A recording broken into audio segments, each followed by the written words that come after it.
So fantastic to be here at Creative Mornings. What a great idea and what a great bunch.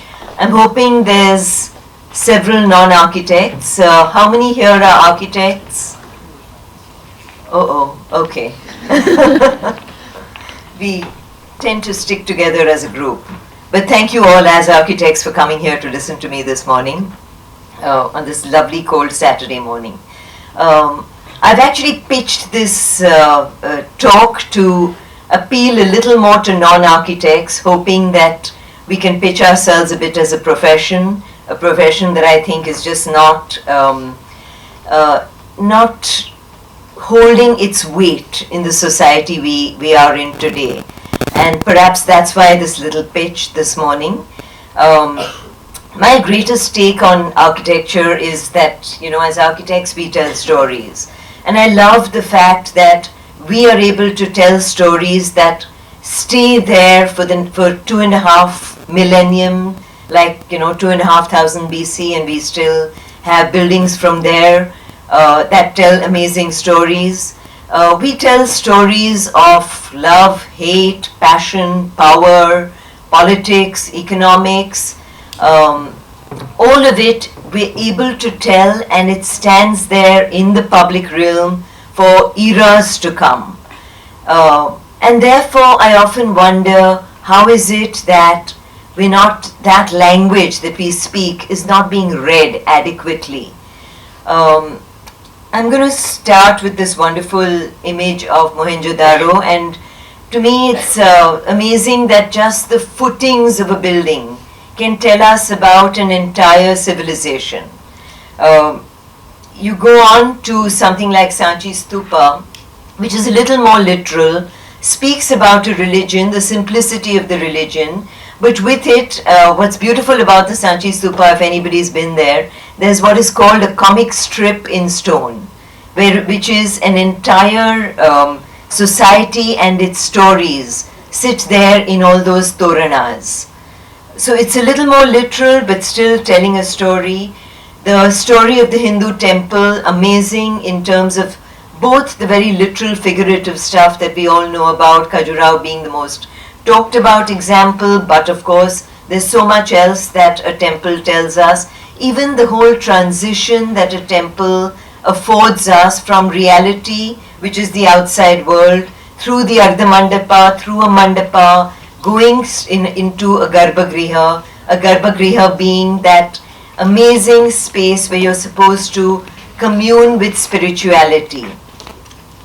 And how that little bit of darkness with just the diya of light is created in that Garbhagriha. Another wonderful example from the past that I love to visit and to talk about are the stepwells of India. And the reason, of course the stepwells are extremely photogenic and beautiful to look at, but to me the very fact that there is a power in bringing people together to bring out water is such a powerful idea, that there can be public spaces. For example, if you think of the village tap or the tap in the slum, if it was beautiful, if it was a public space, can you imagine how powerful particularly women could become? They could actually sit around and chat while filling water instead of the long lines where squabbling happens.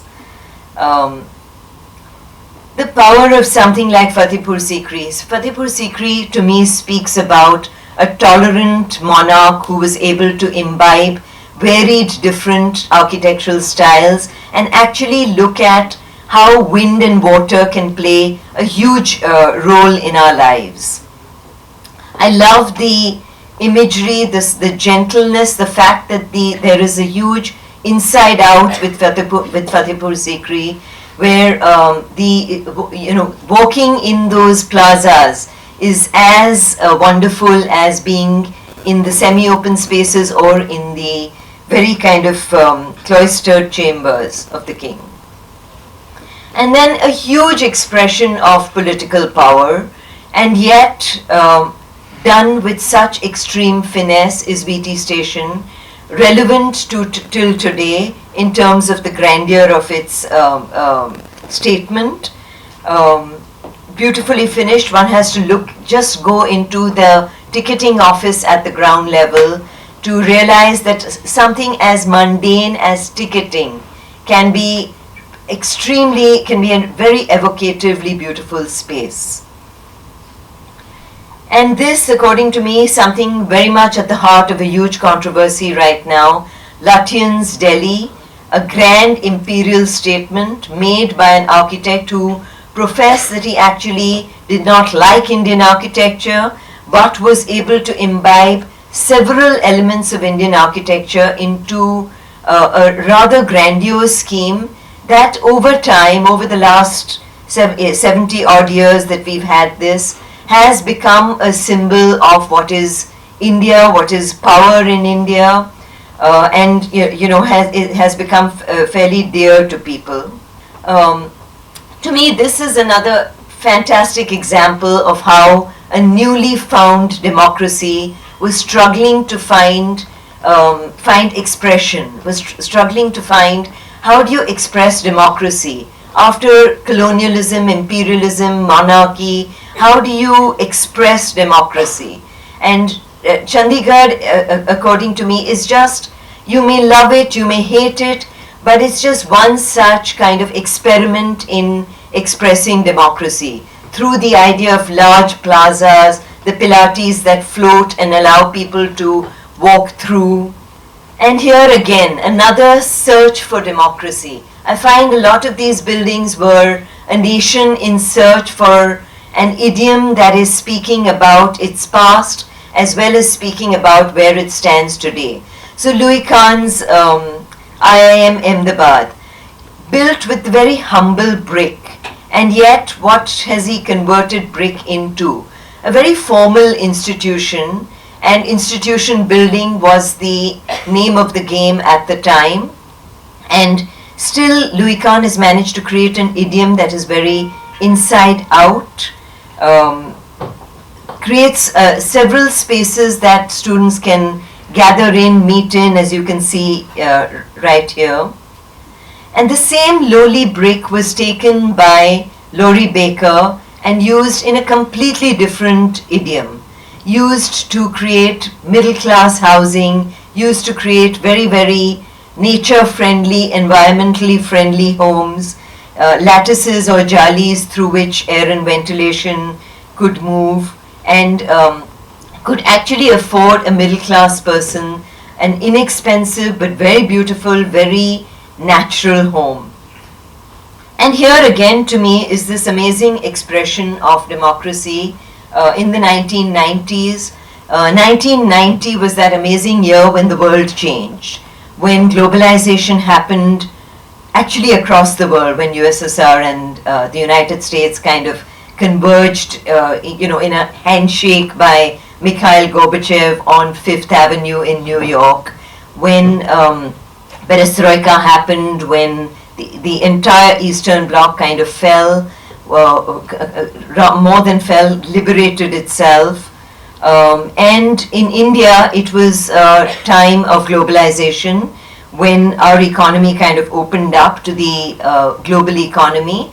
And I think it had several repercussions. The repercussions were more entrepreneurship. The repercussions were looking for symbols that were still Indian but global in nature.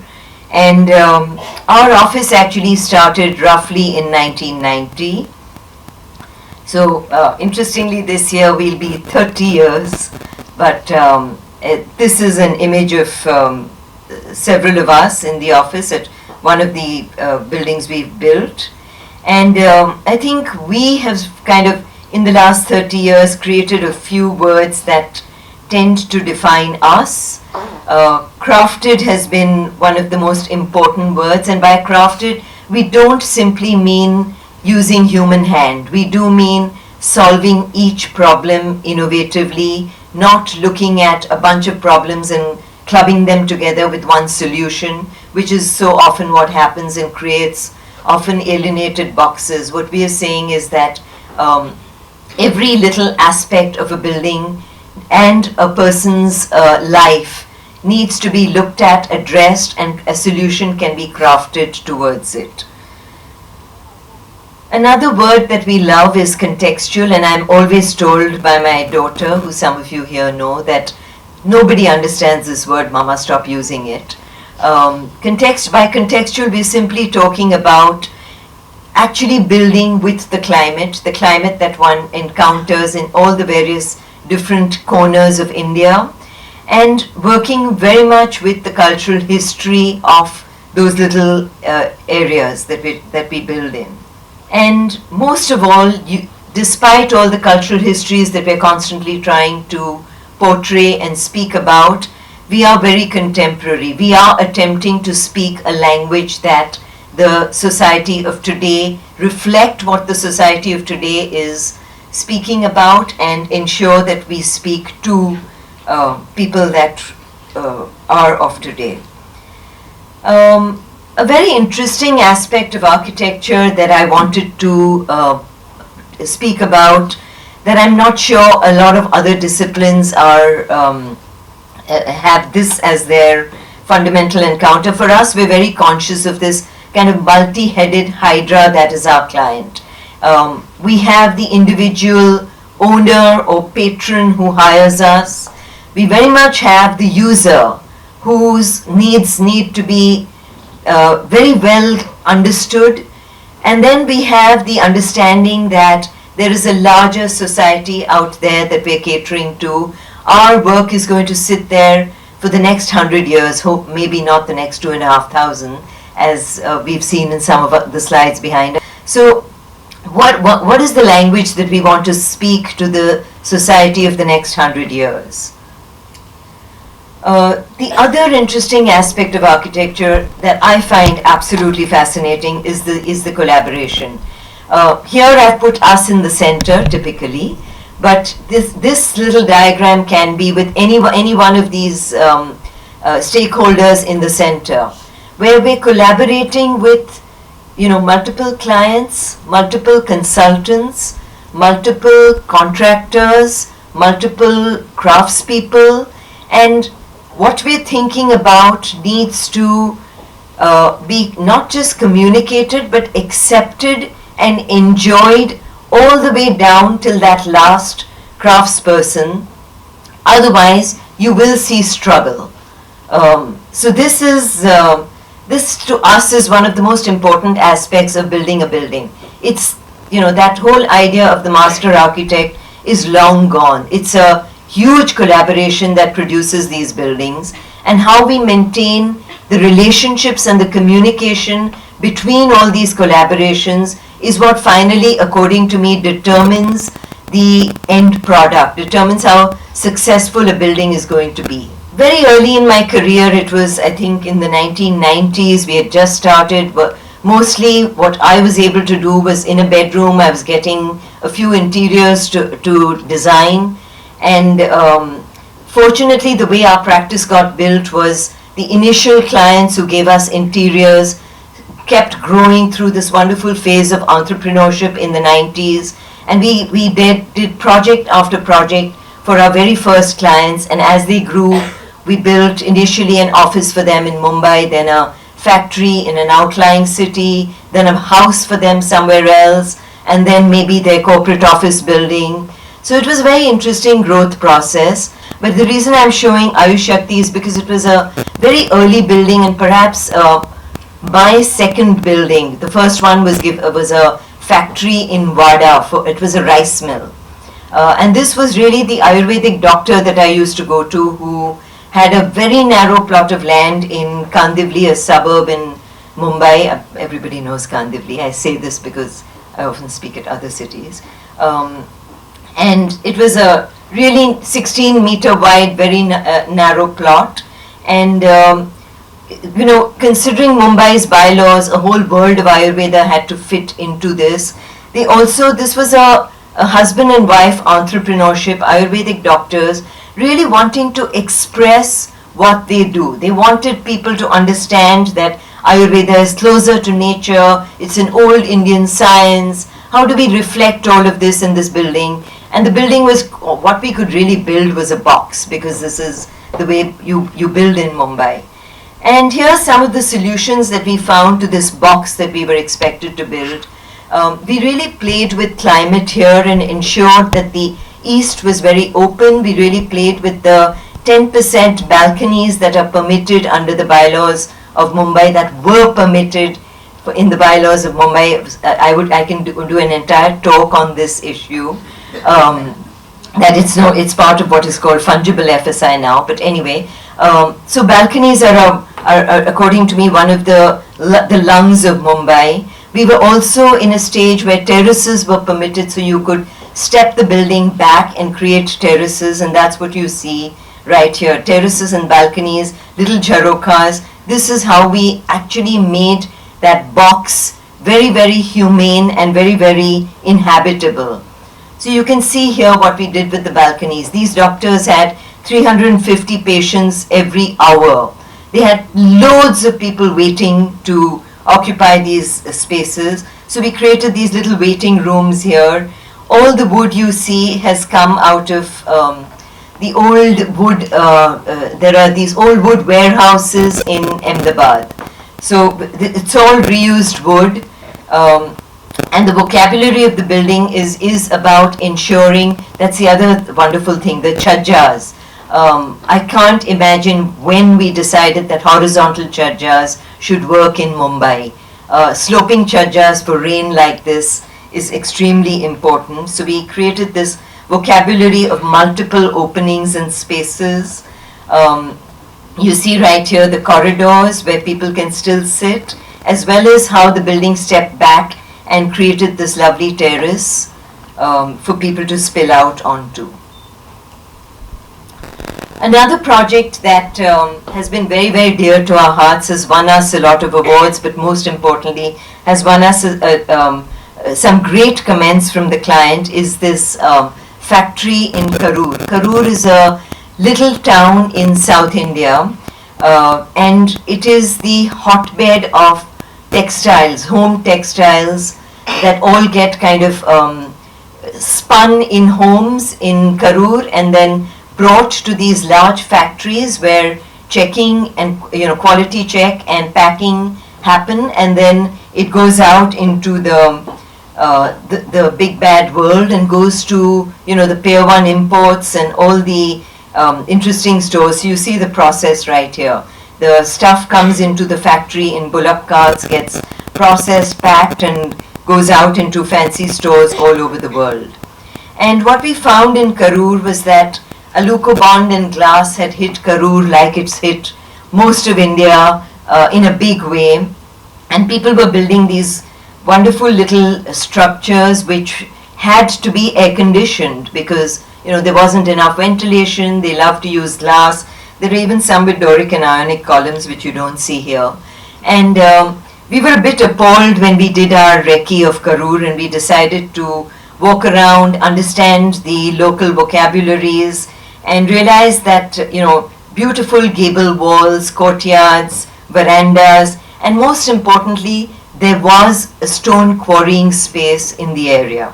So we sketched this building, which is replete with courtyards. It's got a stone facade using the stone from the local area and kind of reigniting the passion of the craftsmen in building stone walls. And we created these barrel vaulted roofs because Karur is fairly close to the equator, and therefore north and south light were equally viable. And there's a later slide, I think, that shows what happens with these roofs. But really, courtyards was the name of the game. And using these courtyards that face the west, we were able to filter the winds, filter the hot air, create the convection currents that are needed to ensure that spaces remain extremely cool.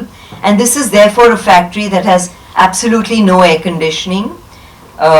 We worked with a lot of craftspeople. The doors are all made out of regular local wood and stitched together by a Dindigul locksmith who actually came and created this hardware, and therefore you don't need frames. You can actually pivot these doors, which is, a lot of us in old houses have seen how this works. The flooring was Chettinad tiles, Chettinad is not far away from Karur, and if anybody hasn't been to Chettinad, I mean, the homes are beautiful, but go there and see the technology of creating the most wonderful cement tiles in that beautiful Geru color by local craftspeople, the simplest way possible, under thatched roofs. I have them in my house and they've lasted 20 years. To me, the Karur factory really was about an amazing entrepreneur. This is a woman with whom we've done 11 projects and was really open to the idea of being very local, understanding local histories.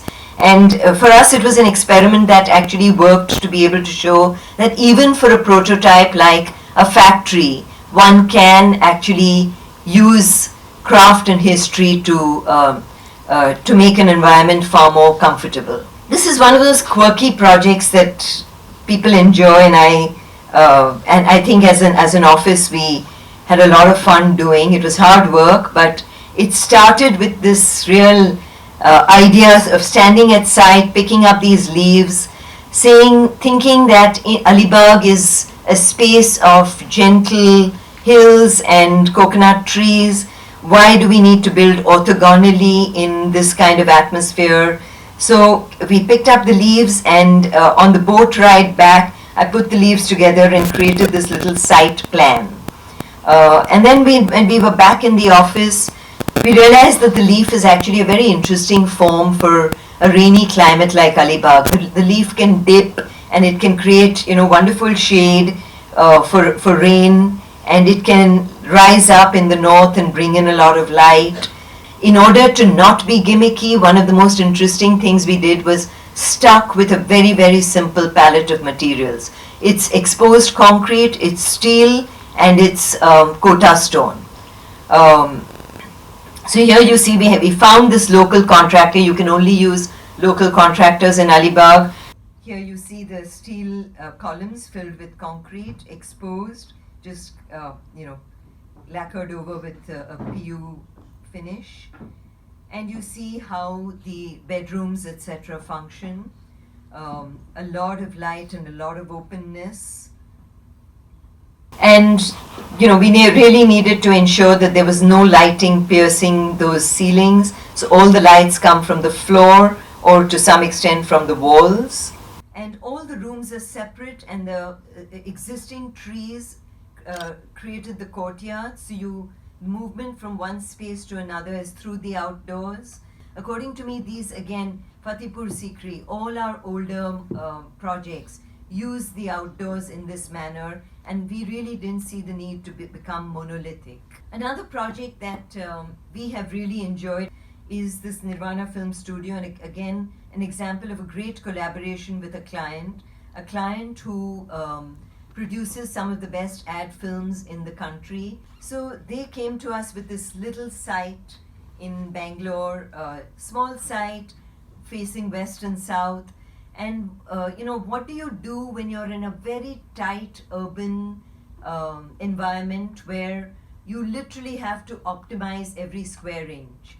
I don't want anybody to believe that we only build in Alibaug where there's an acre of land. We do build in these very, very small, tight situations. And even in this situation, we needed to create something that was out of the box, though we were creating a box. And what we also really wanted was the ability to create a courtyard, some kind of space that would allow people to rest, breathe, communicate, have meetings. So very interestingly, the courtyard in this project became the staircase. Since the only thing in a building like this that you can play with when you want to optimize every square inch is that mode of communicating up and down between the ground plus 3 floors. And we wrapped our spaces around the staircase. And the staircase really brought in the wind, brought in the light, brought in the communication.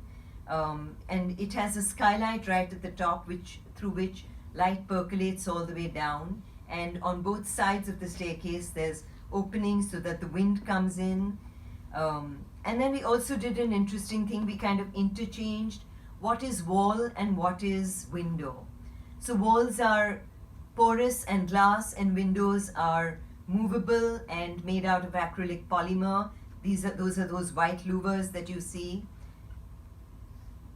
And here you see the core, the staircase with its structural member cutting right through, and the spaces kind of around it, and these little jharoka-like benches that look down into the staircase. And I've literally seen meetings happening on this staircase. Somebody shouting an idea out from the top, somebody serenely sitting on a bench, a bunch of people on a staircase, and to the left. This building uses literally no kind of energy through the day, no lighting devices or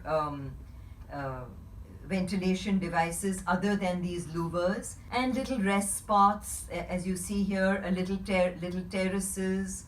I mean, Nirvana Films was really the story of a wonderful creative entrepreneur, the story of Bangalore, the possibilities of working in great climate, the possibility of working when, creative minds are really so much more open, and therefore they allowed us the ability to build a building like this.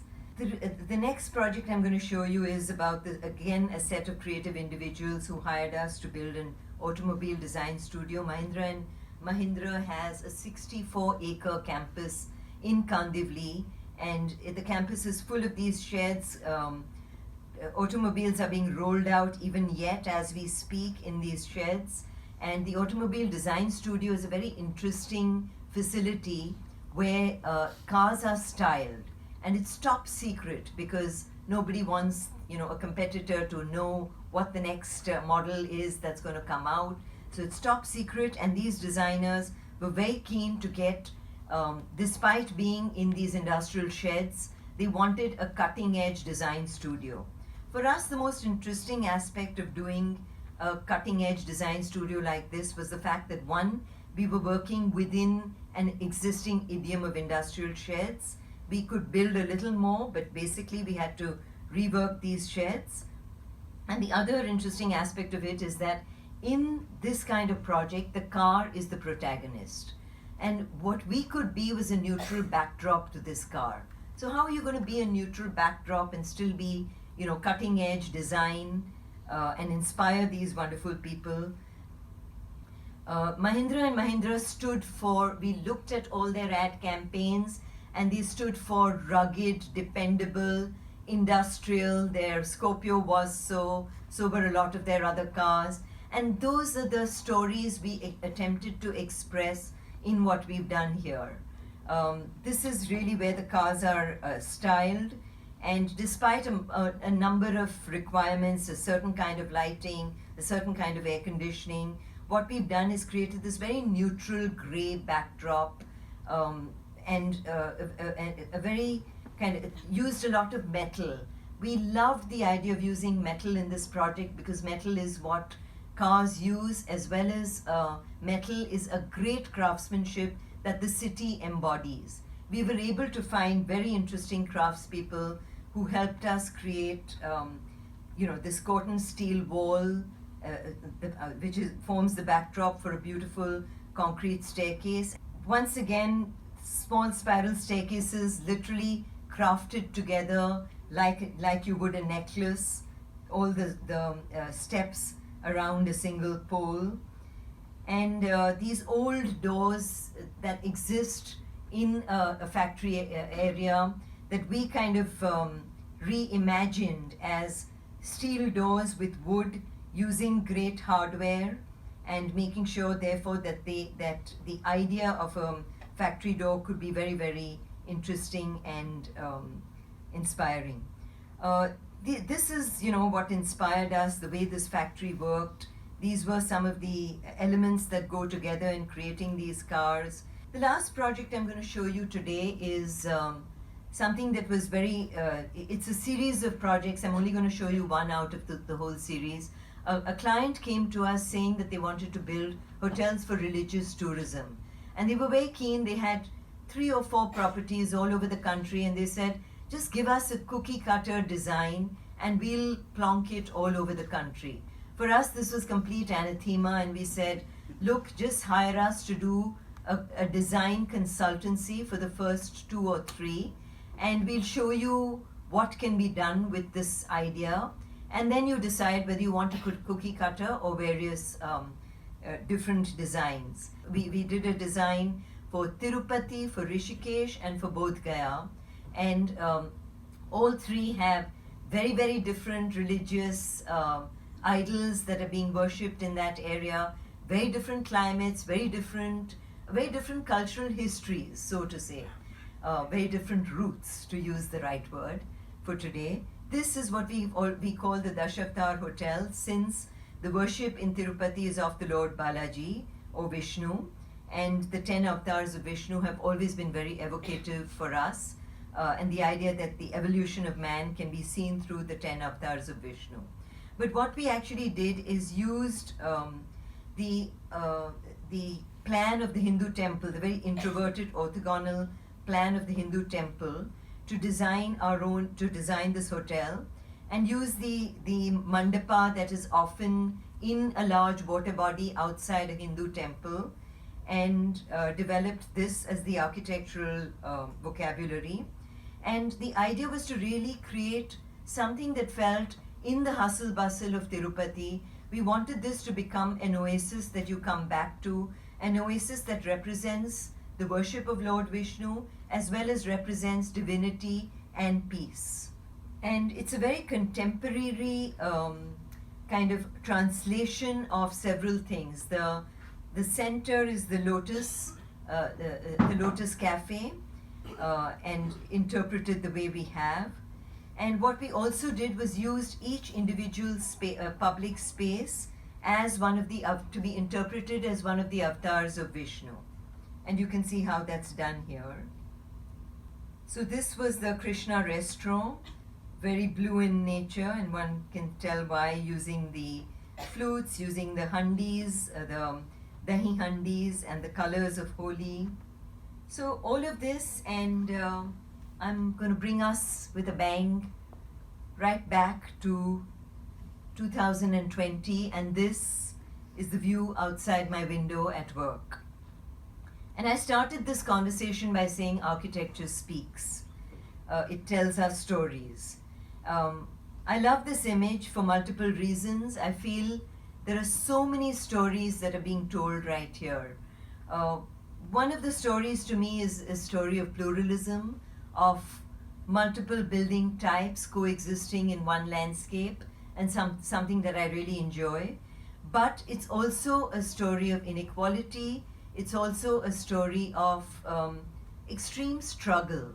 And the struggle that I see here is when you look at some of these buildings and you look at people creating little chajjas of their own, creating, pasting tar onto the facade of their building, trying to make up for the lack of climatic integration into their architecture. People creating little decorative elements to make up for what modernism has stolen from them. We've created these machines, these boxes, and expect people to live in them. My hope, of course, for the future resides in these three words: equality, pluralism, and sustainability. And I do hope that the stories that architects tell in the future and today will actually reflect these three words. Thank you.